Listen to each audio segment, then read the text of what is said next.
Pemirsa, proses penyaluran kredit usaha rakyat atau KUR yang dijalankan Bank Umum semestinya melibatkan salah satu lembaga keuangan mikro, yakni Bank Perkreditan Rakyat atau BPR, atau juga koperasi, sehingga tidak menjadi persaingan yang tidak sehat di industri keuangan mikro.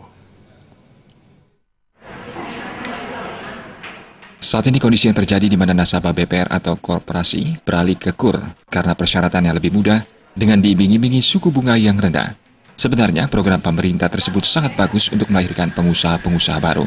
Kendati demikian, KUR tidak boleh mematikan pengusaha-pengusaha yang sudah ada, seperti pengusaha BPR dan pengusaha koperasi yang notabene menghidupi SDM-SDM yang ada. Setidaknya pemerintah juga memperhatikan BPR dan koperasi supaya bisa menyalurkan KUR. Hingga saat ini BPR maupun koperasi belum tersentuh program tersebut. Seharusnya penyaluran KUR kepada masyarakat luas melalui lembaga keuangan mikro seperti BPR dan koperasi, sehingga sinergi antara Bank Umum dengan BPR atau koperasi, khususnya dalam menyalurkan KUR tetap terjalin dan tidak saling mematikan usaha. Pertama kali KUR diadakan oleh pemerintah, gitu ya.